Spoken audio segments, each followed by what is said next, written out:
escuchando esta enseñanza sobre el hombre nuevo.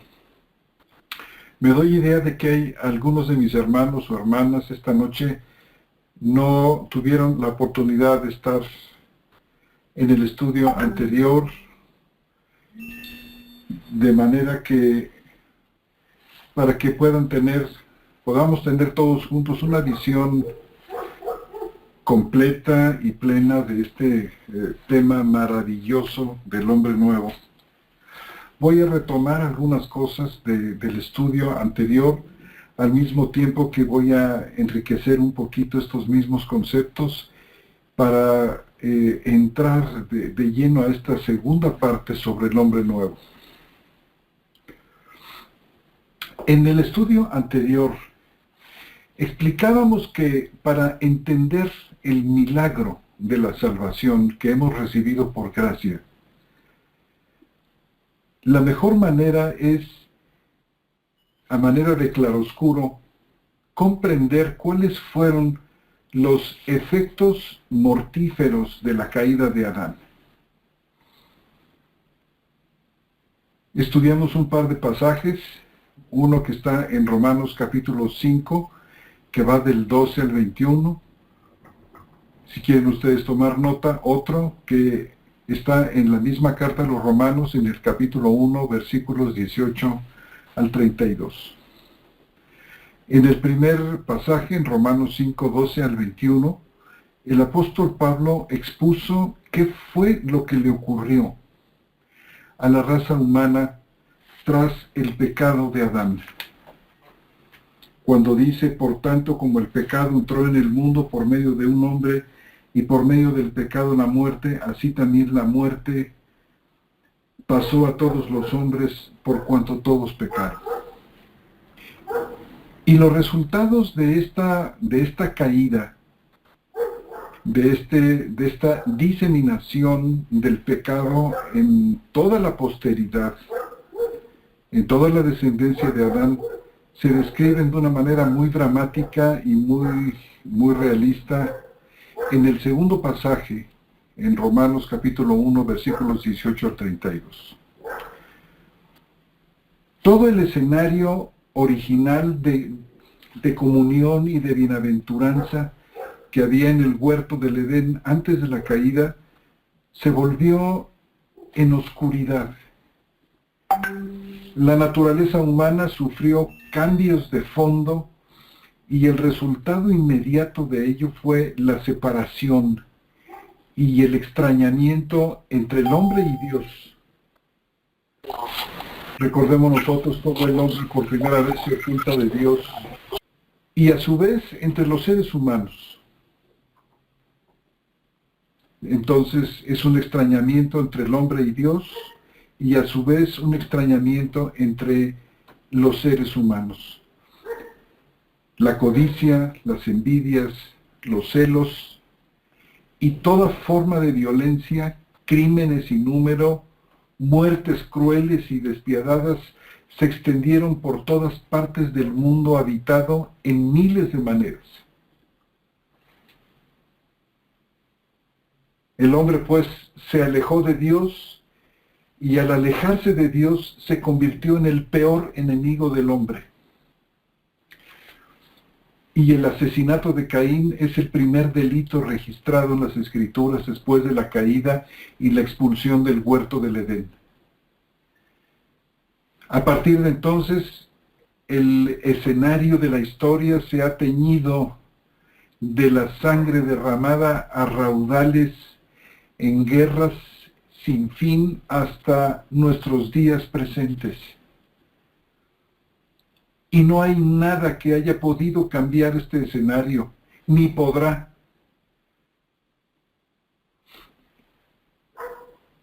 Y la única salvación la tenemos, la redención plena y perfecta, depende de la obra perfecta de Jesucristo, que es el reconciliador, que es nuestro príncipe de paz.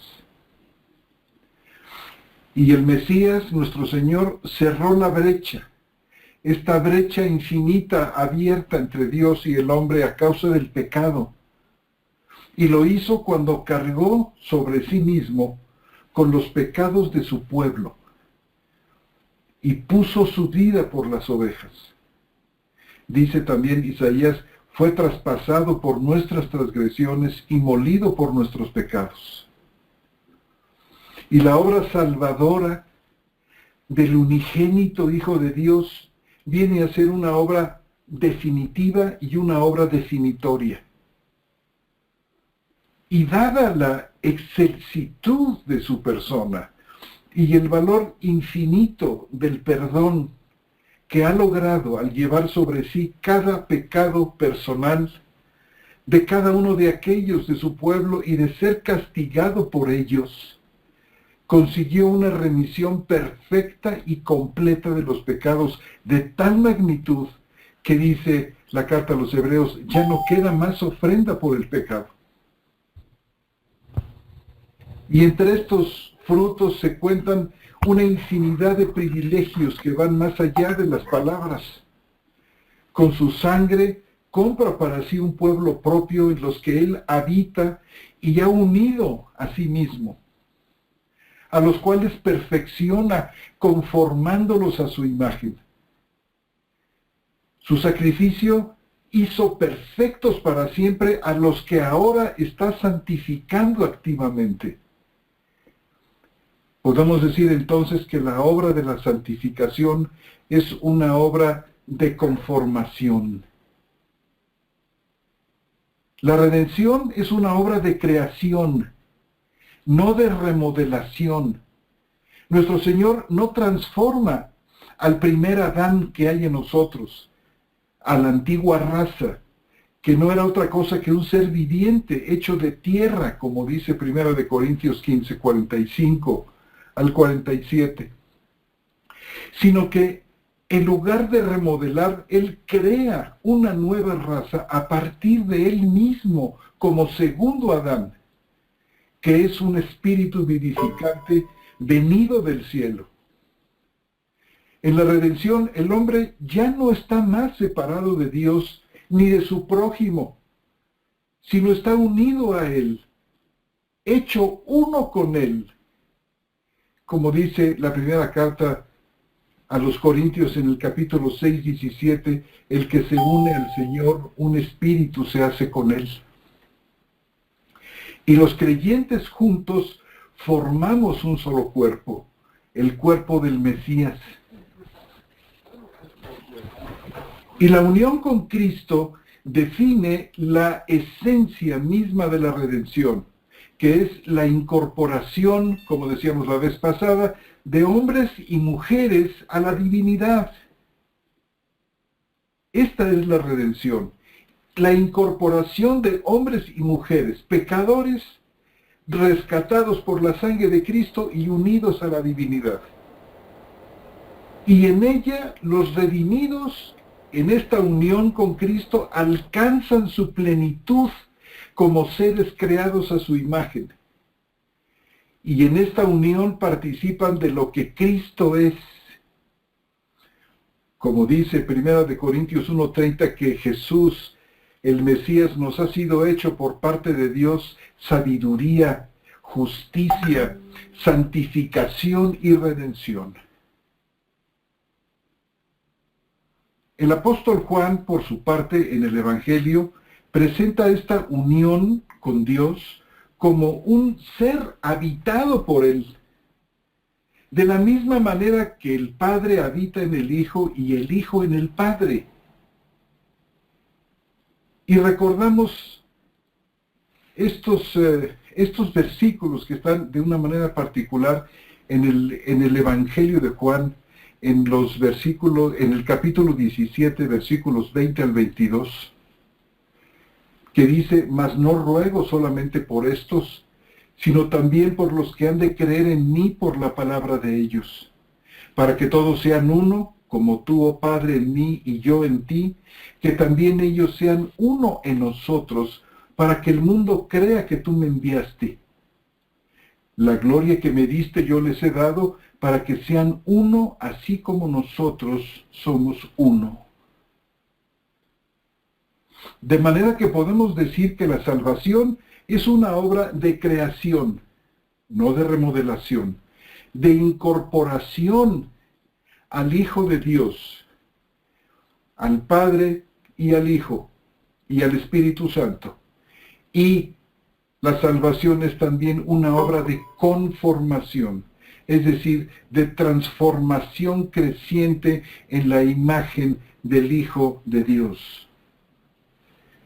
Como nos diría la carta segunda a los Corintios en el capítulo 3, que dice, pero nosotros todos, en el versículo 18, segunda de Corintios 3, 18, pero nosotros todos con rostros descubiertos, contemplando como en un espejo la gloria del Señor, vamos siendo transformados por el Espíritu de gloria en gloria, en la misma imagen del Señor, en la misma imagen del Kyrios, que es el Señor Jesús.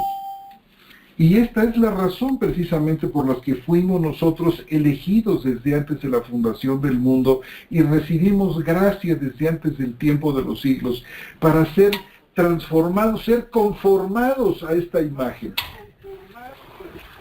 Nos diría la carta a los Romanos en el capítulo 8 y versículo 29, porque a los que antes escogió, también los predestinó a ser de la misma forma de la imagen de su Hijo, para que Él sea el primogénito entre muchos hermanos. De modo que la salvación es una obra de creación, es una obra de incorporación y es una obra de conformación. Y decimos que la redención es una obra de creación porque en esto que llamamos nosotros nuevo nacimiento, o este nacer de lo alto, algo nuevo es creado. Algo nuevo es creado literalmente en nuestro interior. Algo nace que no estaba antes. Algo se incorpora a nuestro ser por primera vez, después de nuestro nacimiento físico. El apóstol Pablo lo llama el nuevo hombre. Esta es la manera como se lo menciona en Efesios capítulo 4, ya iremos a este pasaje, en Colosenses capítulo 3 y versículos 9 y 10. Esta nueva creación pues es llamada por Pablo nuevo hombre y también lo llama el hombre interior. En la misma carta a los Efesios en el capítulo 3 y versículo 16, en Romanos 7, 22. Y este hombre nuevo, este hombre interior, también lo llama Pablo esta nueva criatura que nos es dada en el nuevo nacimiento, es el lugar donde habita el Mesías. El lugar del encuentro entre el redimido y Dios su Redentor. Y decimos pues que la redención es también una obra de incorporación, dado que es una obra de liberación que absorbe nuestra muerte y nos introduce a la vida. Romanos, especialmente el capítulo 6, nos habla de estas tres etapas. La redención no es algo que se recibe. La redención no es como una sustancia que se recibe o un título que se otorga. La redención es incorporación a la persona de Cristo cuando Él nos une a sí mismo. Y como acabamos de decir, la salvación es pues también una obra de conformación por cuanto este nuevo hombre, bajo el poder del Espíritu Santo, se va transformando de gloria en gloria en la imagen del Señor, cumpliendo así la meta de nuestra elección. Romanos capítulo 6 dice que en el versículo 3, capítulo 6, en el versículo 3 dice, ¿no sabéis que todos los que fuimos bautizados en Jesús el Mesías, fuimos bautizados en su muerte? Fíjense, ser bautizados en Jesús el Mesías. Pero esta acción no se refiere propiamente al bautismo en agua, como si éste tuviera por sí mismo algún poder salvador o que fuera en una especie de medio a través del cual la gracia se recibe, o que obra por sí mismo, dando la gracia. Más bien es ser revestidos de la persona del Mesías. Como nos diría Gálatas capítulo 3, 27, porque todos los que fuisteis bautizados en el Mesías, del Mesías estáis revestidos. Es decir, cambia nuestro estatus, nos convertimos en posesión de Él. Y este revestimiento es unión con la persona del Mesías. Este ser revestidos, entre comillas, es una manera, es una figura hermosísima del lenguaje para darnos a entender de esta forma cómo es que nosotros somos unidos a la persona del Mesías y participamos de su muerte. Dice, los que fuimos bautizados, dice Romanos 6:3, en Jesús el Mesías, fuimos bautizados en su muerte. Y luego afirma, fuimos sepultados en su muerte. Y lo confirma en el versículo 4a. Por tanto, fuimos sepultados juntamente con Él para muerte. Dice 6.5, injertados en la semejanza de su muerte. Y luego en Romanos 6.6 expresa que esta unión en su muerte significa que nuestro viejo hombre fue crucificado juntamente con Él a fin de que el cuerpo del pecado sea destruido. Es interesante el verbo que utiliza el Espíritu Santo allí. Es katargeo, que más que destruido significa desactivarse, desactivado, o reducir a la impotencia. También significa destruir, pero en este contexto significa más bien reducir a la impotencia o desactivar, porque dice, el que murió ha sido justificado del pecado, versículo 6-7, y en Romanos 6-8, Pablo confirma que si hemos muerto con el Mesías, creemos que también viviremos con Él.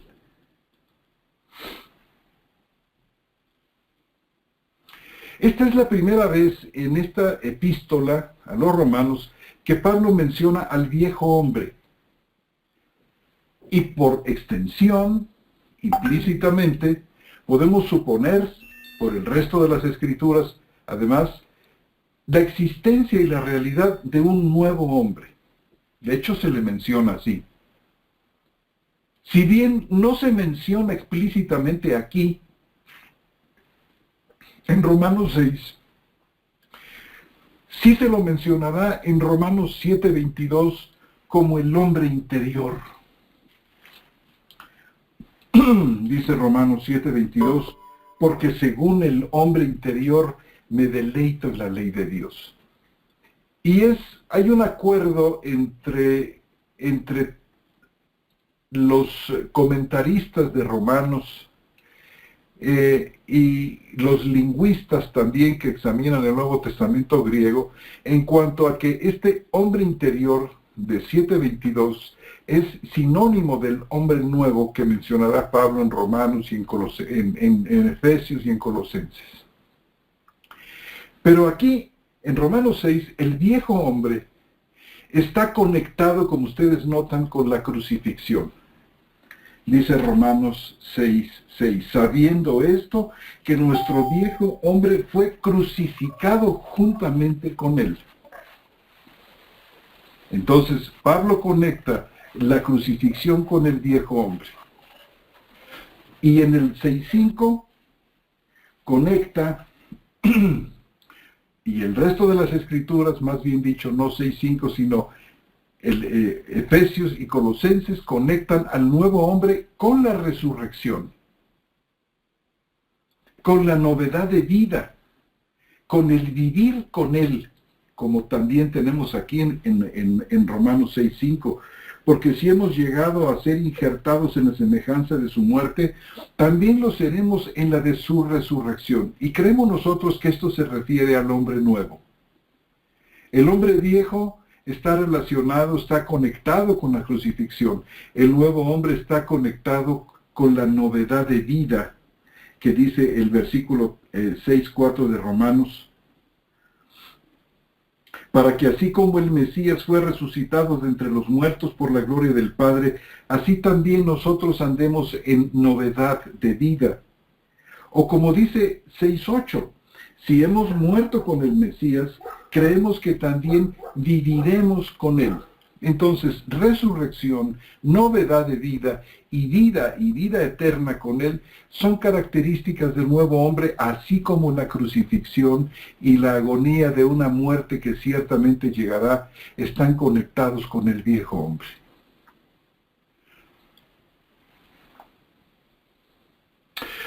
Entrando un poco más de lleno a este viejo hombre, para que podamos tener un perfil más completo de él.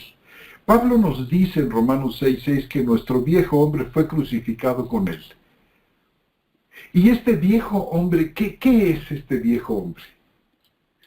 Bueno, el viejo hombre es lo que somos en Adán después de que él cayó. Es el hombre cuya naturaleza está corrompida por el pecado. Es el hombre que está muerto en delitos y pecados, ajeno a la vida de Dios, extraño y enemigo en su mente, como nos dirá Colosenses 1:21. Y Pablo llama a esta condición de corrupción, de extrañamiento, de muerte, lo llama Pablo en griego sarx. Sarx, la vieja naturaleza pecaminosa, la naturaleza corrompida, la naturaleza que está muerta en delitos y pecados y que nos hace extraños y enemigos en su mente, dice, con respecto a Dios. El hombre viejo puede ser identificado con toda propiedad, pues, como carne. Es decir, insisto, esta condición humana pecaminosa que tenía sometido al cuerpo y se expresaba a través de él. El cuerpo, los miembros del cuerpo, bajo este dominio era un cuerpo de muerte. Como lo menciona Pablo en Romanos 7:24, ¿quién me librará de este cuerpo de muerte? El ser completo del hombre, espíritu, alma y cuerpo, estaba bajo el poder del pecado. Como dice Romanos capítulo 6:22. Y este reinaba sobre él. Como dice Romanos 6, versículo 12, no reine pues el pecado en vuestro cuerpo mortal para que obedezcáis a sus concupiscencias.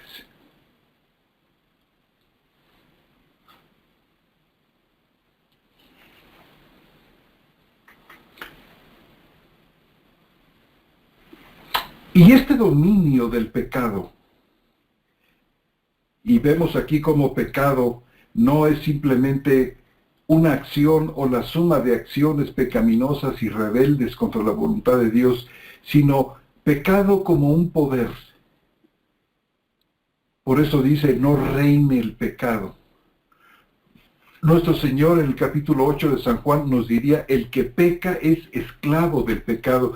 Hay una especie como de hacer del pecado en Pablo como si le diera cuerpo, como si lo personificara, como poder que aplasta, como poder absoluto y poder inescapable.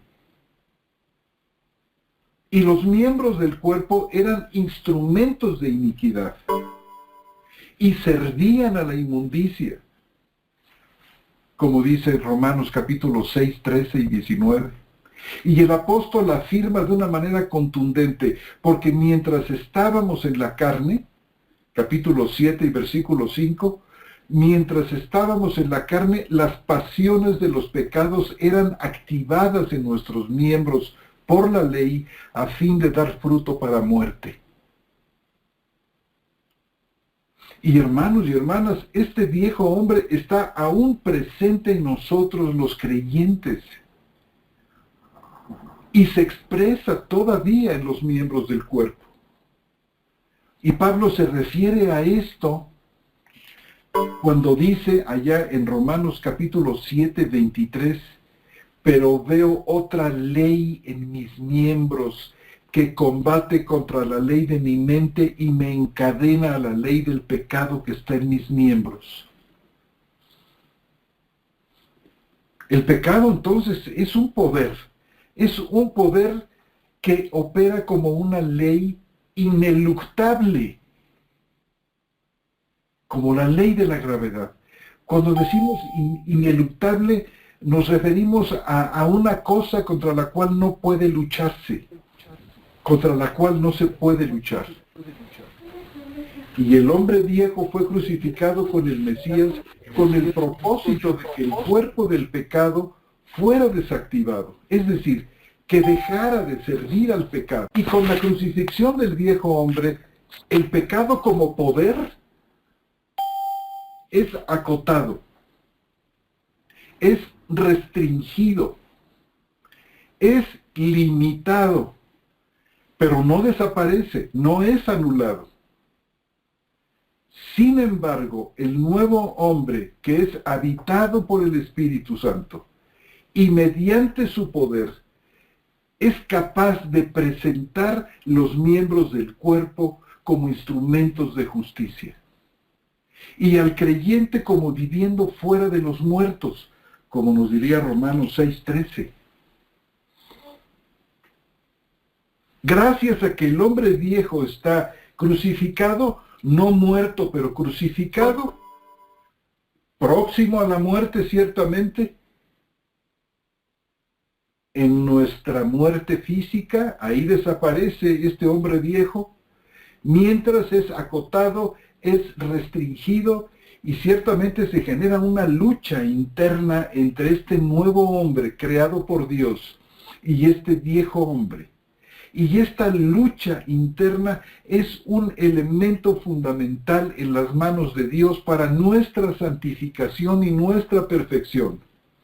La imagen de Cristo se forma en nosotros a través de un conflicto interno, de una tensión que existe en nuestro interior entre estas dos entidades que somos nosotros.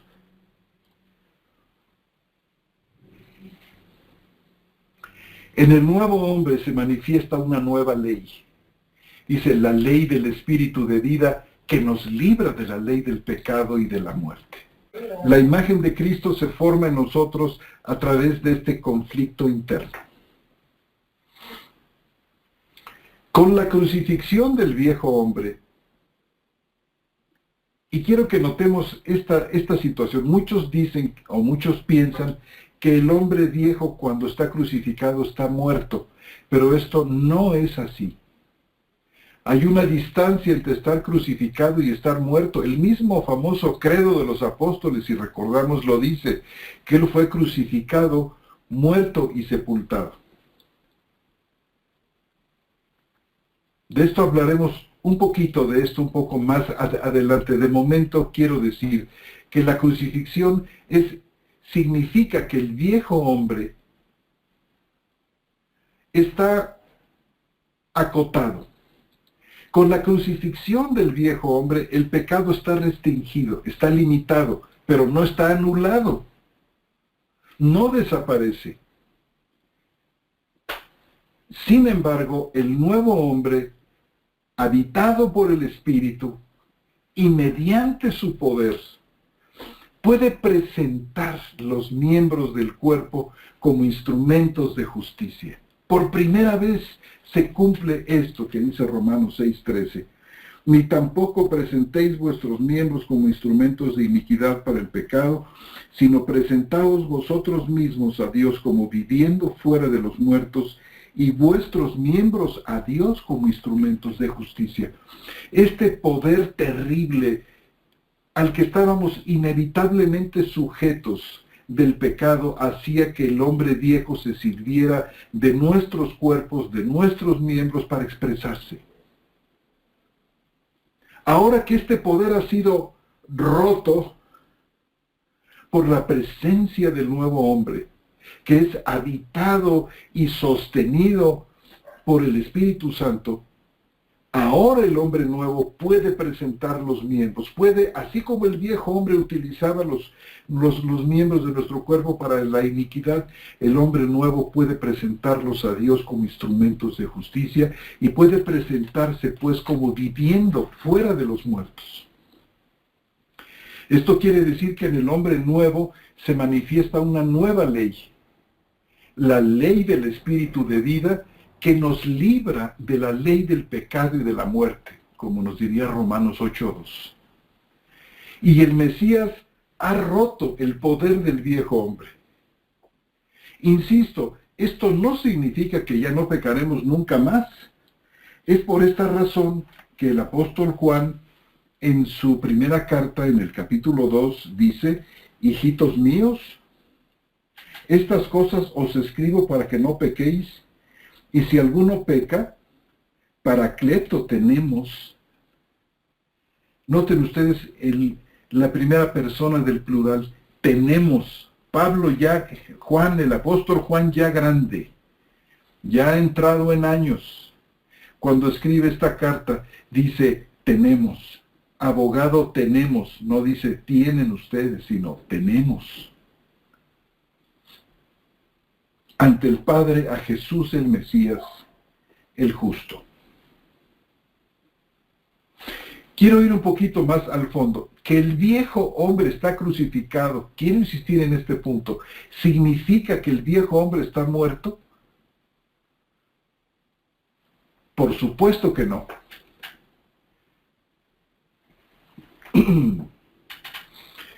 Quiero que notemos, yendo un paso atrás, que notemos con cuidado lo que dice pues aquí Romanos 6:6 del viejo hombre.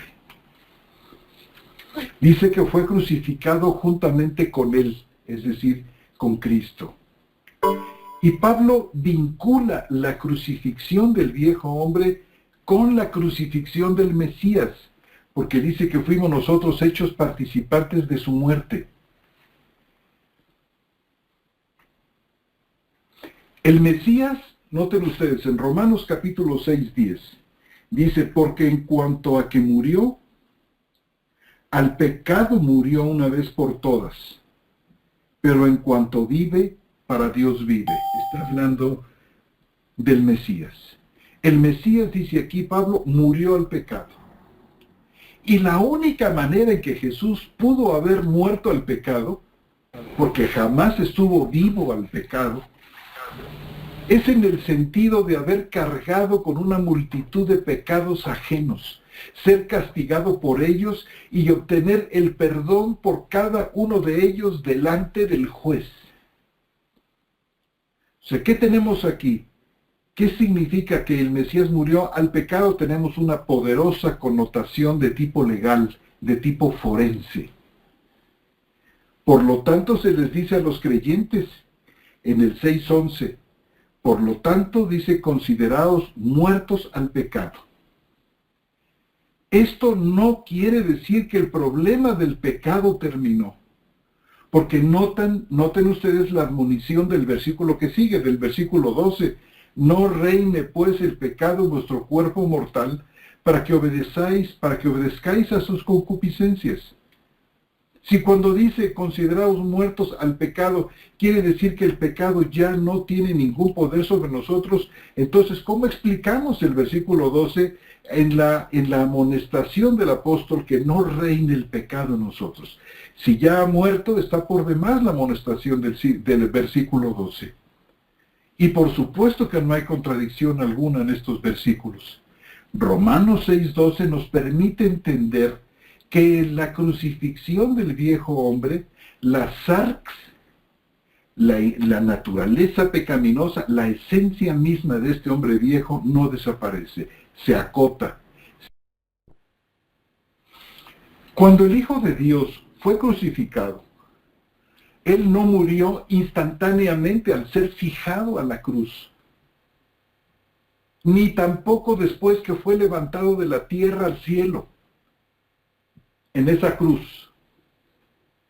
Pasó un tiempo de horrible agonía de casi 6 horas, desde las 9 de la mañana aproximadamente hasta las 3 de la tarde, pendiendo de aquel madero hasta que finalmente entregó su espíritu al Padre. El Mesías primero fue crucificado, después murió y por último fue sepultado. Esto es, ¿se acuerdan? Ese antiquísimo credo de los apóstoles, que viene del siglo II, que dice fue crucificado, muerto y sepultado, lo cual coincide exactamente con el dato de la Santa Escritura. Al parecer se señalan aquí 3 tiempos. La muerte siguió la crucifixión como su resultado inevitable. Y en este mismo sentido, el viejo hombre fue crucificado. No dice que fue muerto. Así pues, nuestro viejo hombre fue crucificado, no significa que esté muerto, porque en tal caso la naturaleza adámica, la naturaleza caída o la carne, la sarx, también estaría muerta. Y si este fuera el caso, ya no pecaríamos nunca más, dado que es de esta naturaleza de donde provienen todas las rebeliones. Fíjense ustedes cómo esto es así en la carta a los Gálatas, en el capítulo 5 y versículo 19 al 21, que dice: y evidentes son las obras de la carne, las obras de la sarx, las cuales son fornicación, impureza, lascivia, idolatría, hechicería, hostilidades, contiendas, celos, enojos, rivalidades, disensiones, herejías, etcétera, etcétera. Vienen de la carne, pero si la carne está muerta, ya no pecaríamos nunca más. Pero no es este el caso, que el apóstol en este y en otros lugares dice: haced morir lo terrenal que hay en vosotros. Está hablando a creyentes, porque está presente todavía en nosotros. Y sin duda alguna, esta rebelión de la carne, esta rebeldía, es la característica del hombre viejo. Y quiero insistir en esto. La crucifixión del viejo hombre no significa que el pecado perdió su fuerza por completo y ya nunca más pecaremos. No es así. Si el viejo hombre está crucificado, no está muerto aún. Pesa sobre él sentencia de muerte, y su ciertísimo fin es la muerte. Y es precisamente el hecho de que aún está vivo, aunque agónico, en nosotros, que tiene todavía la oportunidad de expresarse. No obstante, su poderío absoluto, indisputable, se rompió, se desactivó. Como decíamos, el vocablo griego katargeo, perdió su poder.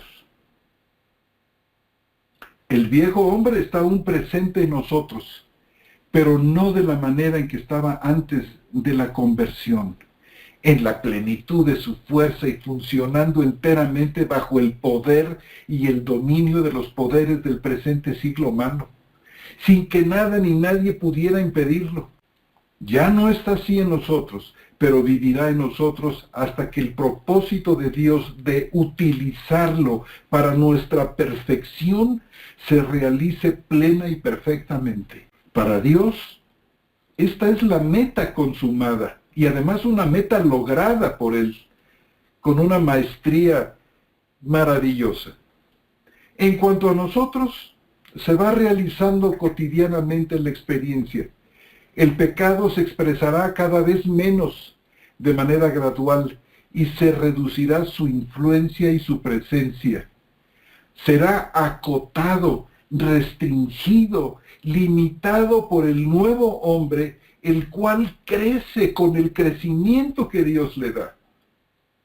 Y este viejo hombre perderá su poder hasta el día en que este cuerpo de muerte, su instrumento, sea transfigurado en un cuerpo semejante al cuerpo de la gloria suya, como dice Filipenses. Y la promesa firme del Evangelio que dice, porque el pecado no se enseñoreará de vosotros.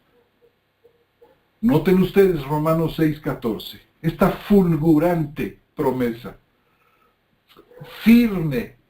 El pecado no se enseñoreará de vosotros, se realiza únicamente con la presencia del hombre nuevo, siendo éste llenado de poder y de fuerza por el Espíritu Santo.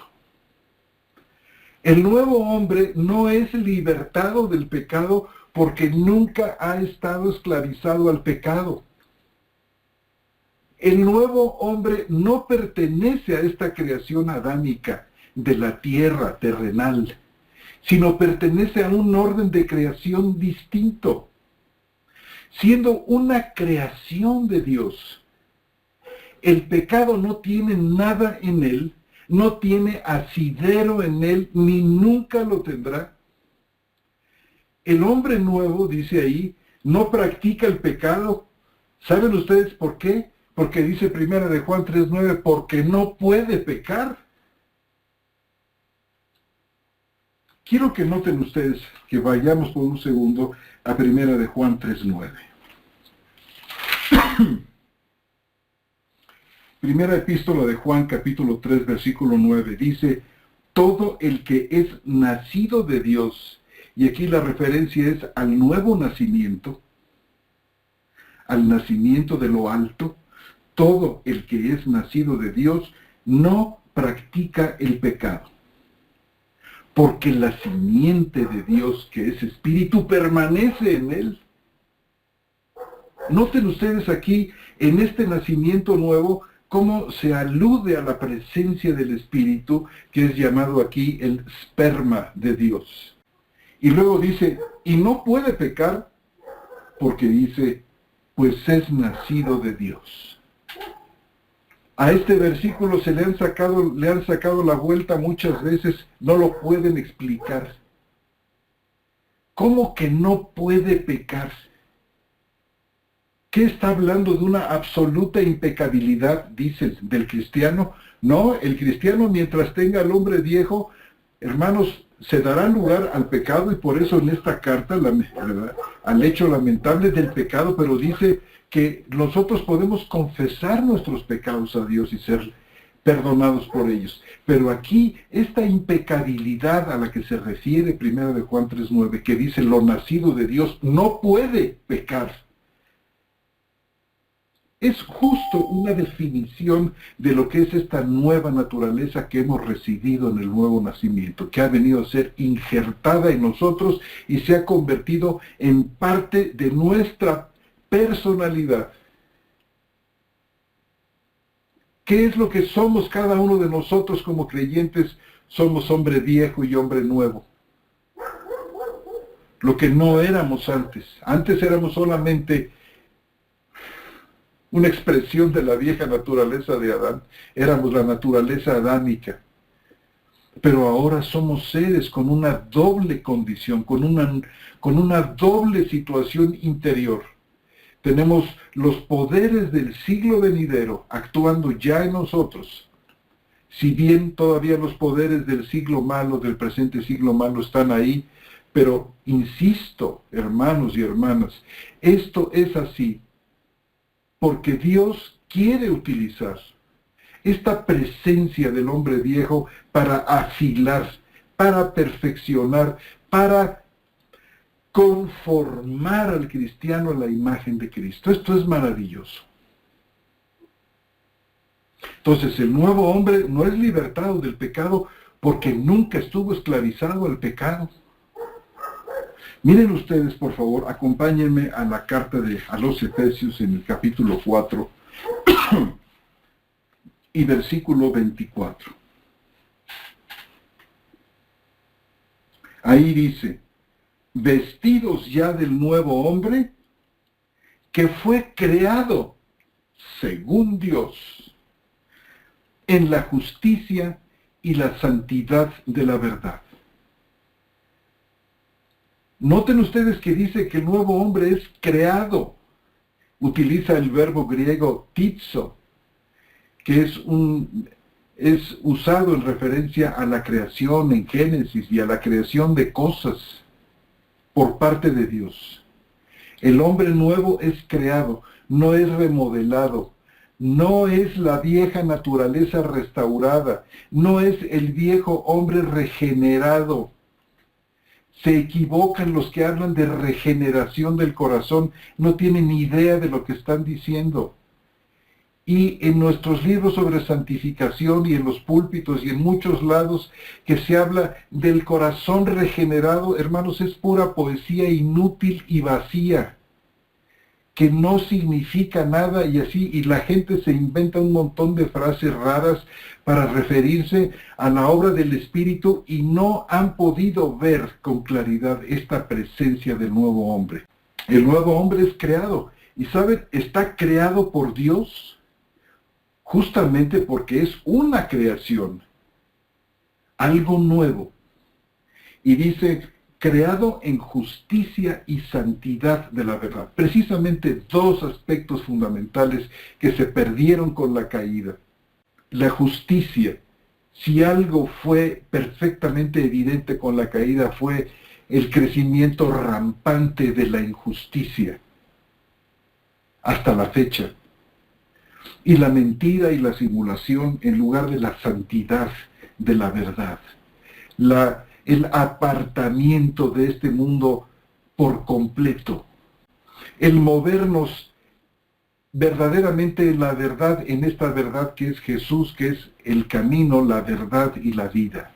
Entonces, como el hombre nuevo no pertenece a esta creación adámica de la tierra, sino a un orden de creación diferente, siendo una creación de Dios, el pecado no tiene nada en él, no tiene asidero en él, nunca lo tendrá.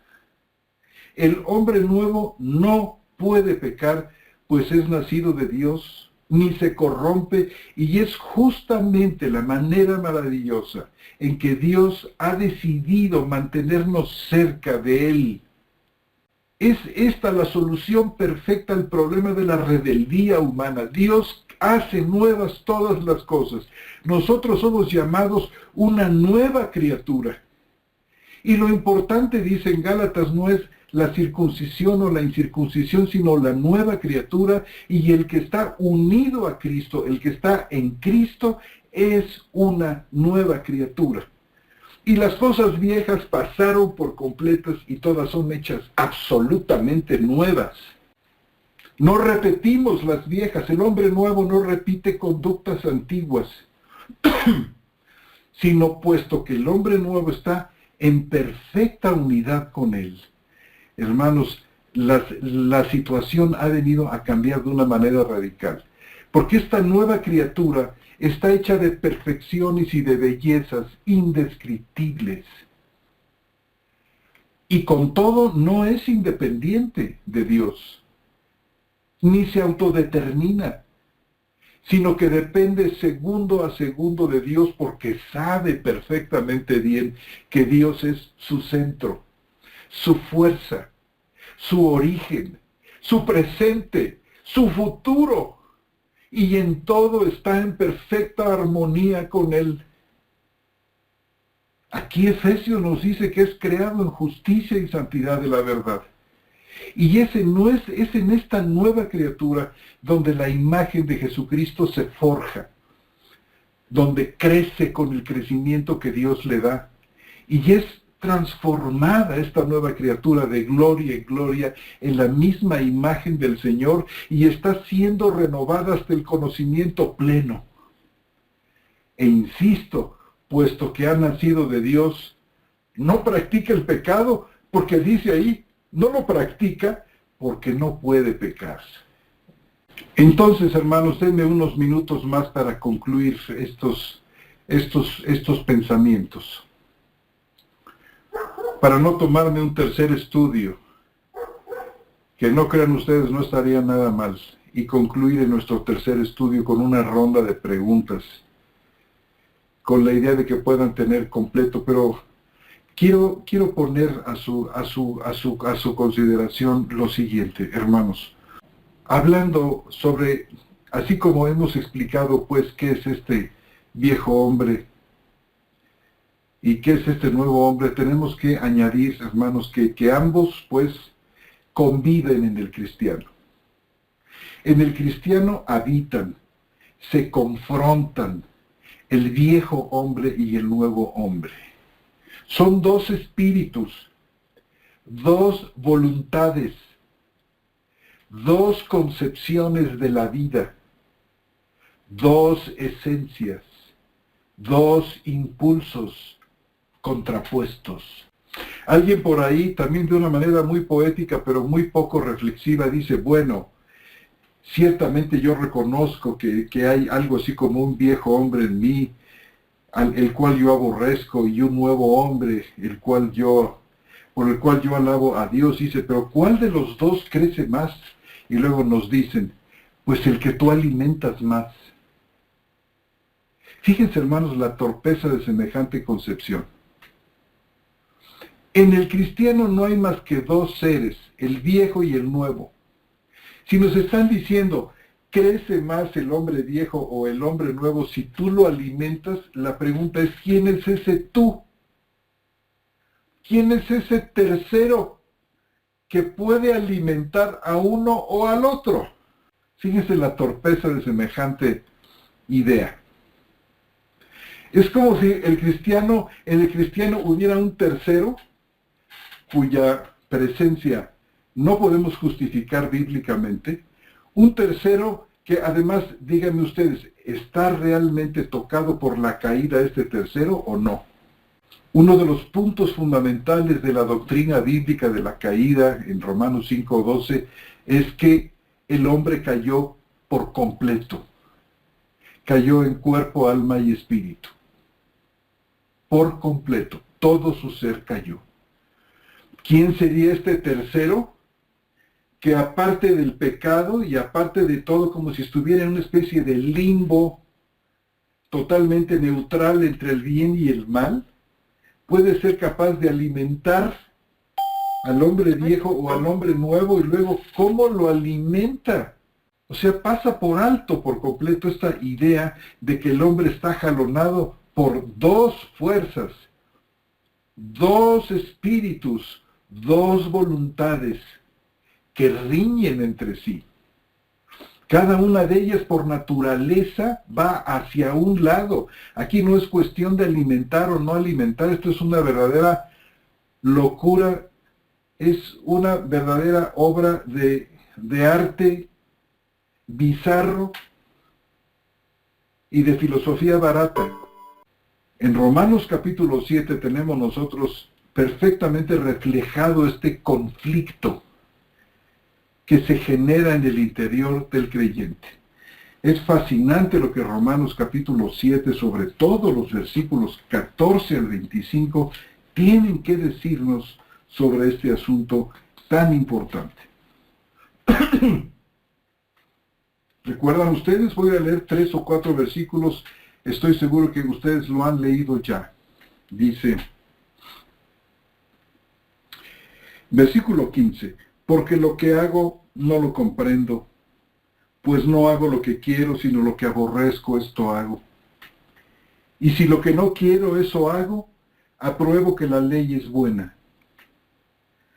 Así que ya no soy yo el que hace eso, sino el pecado que mora en mí. Porque yo sé que en mí, esto es, en mi carne no mora el bien, porque el querer el bien está en mí, pero no el hacer lo bueno. Pues no hago el bien que quiero, sino el mal que no quiero, esto hago. Y si lo que no quiero, esto hago, ya no obro yo mismo, sino el pecado que mora en mí. Así que, queriendo yo hacer lo bueno, hallo esta ley, que el mal está en mí. Porque según el hombre interior, decíamos que este era el hombre nuevo, según el hombre interior, me deleito en la ley de Dios, pero veo otra ley en mis miembros, que combate contra la ley de mi mente y me encadena la ley del pecado que está en mis miembros. Miserable de mí, ¿quién me librará de este cuerpo de muerte? Gracias sean dadas a Dios por Jesús el Mesías, Señor nuestro. Así pues, yo mismo sirvo con la mente a la ley de Dios, pero con la mente a la ley del pecado. Esta situación de conflicto interior la tenemos reflejada en esta parte. Muchos discuten si esta parte que acabo de leer se refiere a Pablo cuando todavía era fariseo o se refiere a Pablo cuando ya había sido convertido y hecho cristiano. Y a pesar del conflicto en cuanto al discernimiento, creo yo que hay un par de claves que pueden ser de gran utilidad para poder saber si esta parte de Romanos del 14 al 25 se refiere al Pablo cristiano convertido. Y miren ustedes, hermanos, esto tiene que ver con el uso del tiempo pasado de los verbos y el tiempo presente de los verbos en Romanos capítulo 7. Si nosotros leemos en particular desde el versículo 7 al versículo 14, y podemos hacerlo propiamente desde el versículo 1 de este capítulo 7, cuando habla de la vieja condición, hermanos, o cuando habla generalmente en tiempo pasado de la condición de Pablo viviendo en el pecado. Fíjense ustedes. ¿Qué diremos entonces? ¿La ley es pecado? Romanos 7:7. De ninguna manera. Más bien no conocí el pecado, tiempo pasado, sino por medio de la ley, y ciertamente no habría conocido, tiempo pasado. La codicia, si la ley no dijera no codiciarás. Versículo 9. Así que en un tiempo yo vivía sin ley, pero cuando vino el mandamiento, el pecado revivió. Noten los tres verbos en pasado. Y yo morí, tiempo pasado. Y este mandamiento que era para vida, resultó, tiempo pasado, ser para muerte. Porque el pecado, aprovechando la ocasión por medio del mandamiento, me engañó, tiempo pasado, y por medio de él me mató, tiempo pasado. Versículo 13. Entonces, ¿lo bueno llegó a ser muerte para mí, tiempo pasado? En ninguna manera. Al contrario, el pecado, para mostrarse el pecado, produjo en mí la muerte del tiempo pasado, por medio de lo que es bueno, a fin de que por el mandamiento el pecado llegara a ser, tiempo pasado, sobremanera pecaminoso. Porque sabemos que la ley es espiritual, pero yo, habiendo sido vendido, tiempo pasado, a la esclavitud del pecado, soy carnal. Y a partir de aquí, Pablo comienza a hablar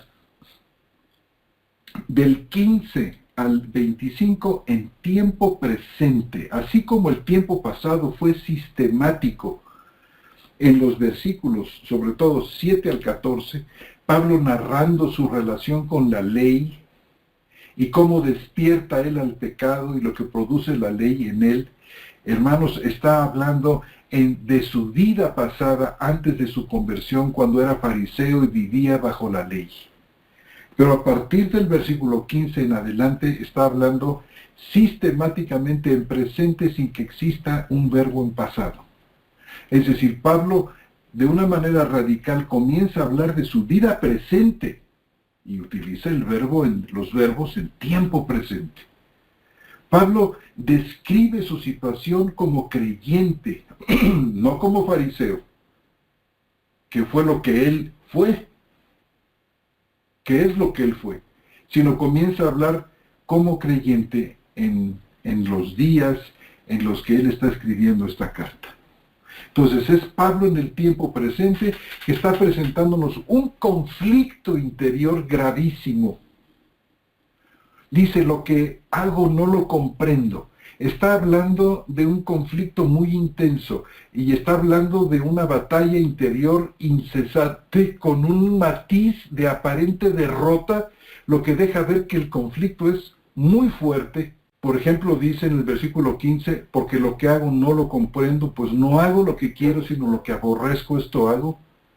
O como dice el 17, así que ya no soy yo el que hace eso, sino el pecado que mora en mí, porque yo sé que en mí no mora el bien, porque el querer el bien está en mí, pero no el hacerlo. Así pues, queriendo yo hacer el bien, versículos 21 al 23, hallo esta ley que el mal está en mí.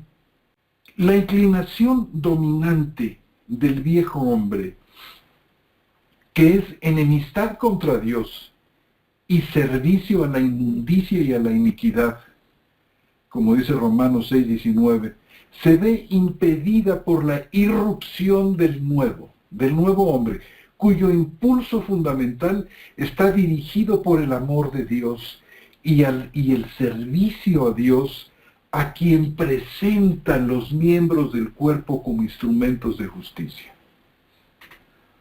Así como hay un hombre interior que se deleita en la ley de Dios, el 7:22, vean ustedes cómo se describe a la vieja naturaleza en el versículo 7, la manera de pensar de la carne. Vean ustedes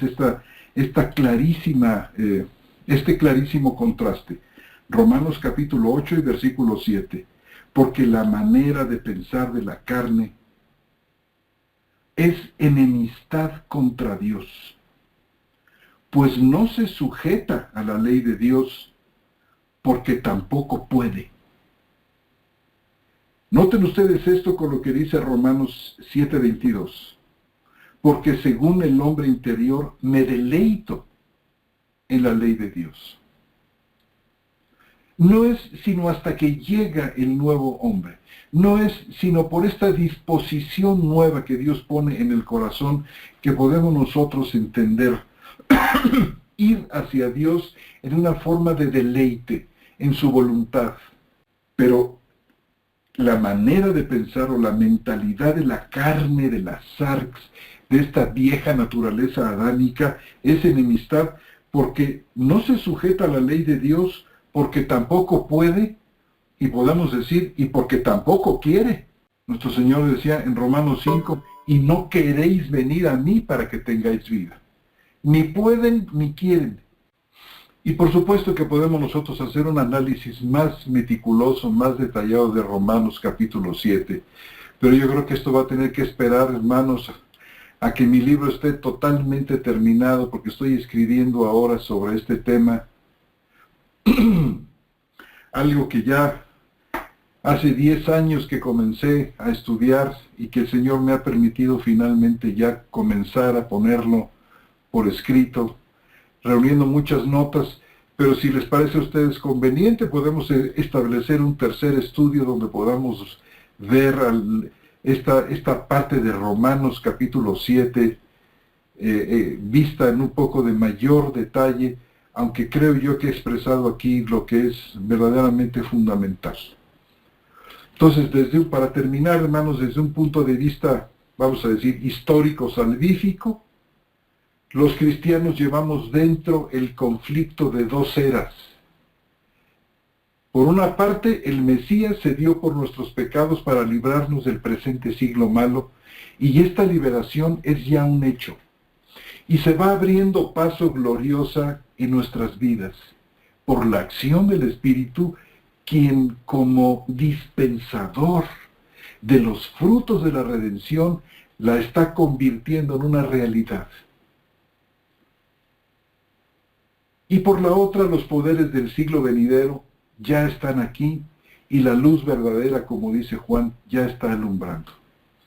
Y esto no anula el hecho de que los poderes del siglo malo sigan aquí con la intención que me he permitido expresarla en cuanto a la santificación de los creyentes. Los creyentes nos encontramos en medio del conflicto y lucha que se produce entre estas dos eras. El conflicto externo de las eras y de las edades, hermanos, se vuelve un conflicto nuestro interior.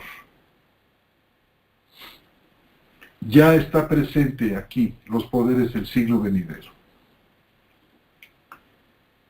Y como decía Pablo en 2 de Corintios, hablando de esta guerra y de esta lucha, dice, de manera que la muerte obra en nosotros, pero en nosotros la vida. Y aquí, hermanos, dejo el estudio de este hombre nuevo, quedando pendiente todavía quizás hablar sobre el hombre nuevo desde el punto de vista comunitario. El hombre nuevo como el ser de la iglesia. La unión de los creyentes que poseen un hombre nuevo, amados hermanos y hermanas, produce este nuevo hombre, este nuevo ser, este cuerpo de Cristo. La iglesia se convierte en cuerpo de Cristo cuando el Señor, al unirnos a su persona y darnos en el nuevo nacimiento, el nuevo hombre, crea una nueva sociedad. Crea en primer lugar criaturas nuevas de nosotros, y al unirnos se crea el nuevo hombre de la iglesia como un ser nuevo, una sociedad nueva. La perfecta expresión trinitaria de la unión, del amor, del acuerdo que existe entre las personas de la Trinidad. Por eso dice, yo en ellos, tú en mí, nosotros en ellos en nosotros. Este es el misterio grande, el misterio al que se refería Pablo en Filipenses, el misterio de Dios el Padre y de Cristo, el misterio de Cristo en nosotros, la esperanza de gloria. Esta es la maravilla y también el misterio de la iglesia como cuerpo nuevo, como cuerpo transformado, como cuerpo que refleja la vida trinitaria en muchos órdenes. Y esto tiene también que ver, hermanos, con el hecho de cómo concebimos la santificación, que no es solamente no es personal. Nos han enseñado en muchos libros y en sermones y en muchas cosas que la santificación es un asunto entre nosotros, como personas en lo individual, y Dios. Y podemos decir, bueno, sí, en parte es esto verdad. Pero falta la otra verdad, de que Dios ha establecido la vida del cuerpo, las relaciones entre creyentes que se aman y se ministran unos a otros para que el proceso de la santificación se complete y llegue a la perfección. Necesitamos al hermano y a la hermana para que este proceso de la santificación y del asemejamiento, esta conformación a Cristo, se dé en toda la expresión de la palabra.